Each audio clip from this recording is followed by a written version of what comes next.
I didn't even read the article because let's be real, man. How could global warming be linked to coronavirus? Global warming is not making them eat bats. It's not forcing them to eat bats and all this crazy stuff they're eating. Yo, what up, guys? This is Michael Malachi from the Purple Party. You already know what time it is. Time to pick a bone, man. Wanted to talk a little bit. Quick video. Talk some shit.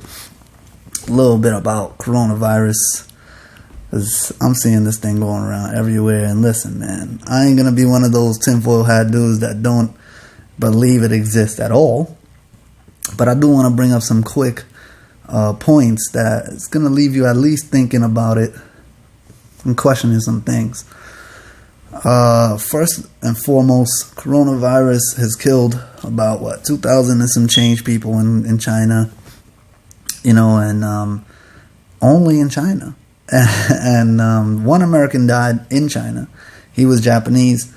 But no one in America who's caught it or anywhere else, from what I understand right now, has not died yet. So it's a little weird that it's only affecting people in China. And I want to talk a little bit more about maybe the reason why it is affecting people in China, or if it is at all.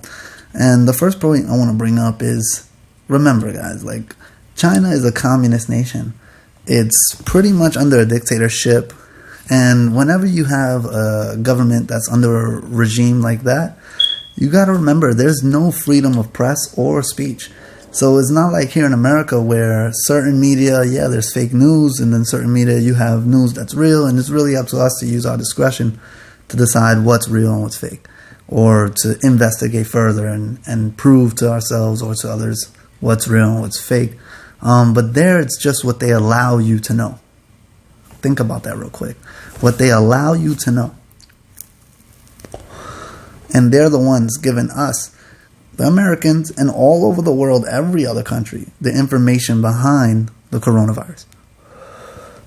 So how much can we trust that? And how much should we trust that, knowing that it's coming from a country that is not necessarily moral? Let's be real. So I don't really know about this whole coronavirus. I'm not saying it doesn't exist again, but I am saying that maybe the numbers can be skewed, and as well as the information may be skewed. So just be mindful of that. And another thing is how they're politicizing this potential epidemic of a disease. And it's like, if this thing is so serious the way that they're saying, and they're fear-mongering us so much, what is the importance of politicizing it to try to steer people towards a specific direction in politics, a specific side of the spectrum, which would be the left, obviously? And it's really weird. I mean, I even seen an article earlier saying how, is global warming linked to coronavirus? To coronavirus? Like, come on, my man. You can't believe that. Tell me you don't believe that. I didn't even read the article because, let's be real, man. How could global warming be linked to coronavirus?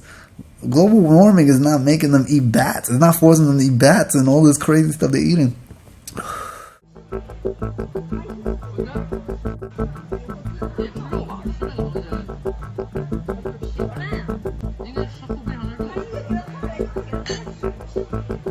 Cats, dogs, who knows what. But they eat some wild stuff out there. The FDA or FDC, whatever, they not fucking with it. Put it like that. But anyway, so that's that. You know what I mean? And then the most important thing that I want to talk about, mentioning how China is a communist nation, and they pretty much own everything. Earlier I was with my boy, shout out Big Hack, and we was recording some stuff, in the studio and everything, and was talking about socialism and Bernie, and was talking about the debates and really just getting down to what exactly they really want to gain from this narrative that they're pushing. And it's really amazing how, come on guys, let's be real, socialism is basically communism. And I'm not going to get too much into it because we made a video on this. You guys can go watch that. But basically, they want to socialize everything. Socialize as in the government owns it. And if the government owns everything, and an example, the medical and pharmaceutical industry, if they own everything, then we have to go to them for everything. Which, why would anyone trust that? I mean, right now we already know you can't trust the government. No one could trust the government. They fuck us over so much, it's ridiculous. There's no reason to be trusting the government, let's be real.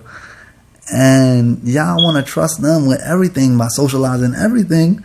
And then what happens, bringing it back to the topic of this video, what happens if coronavirus does touch America and start infecting people?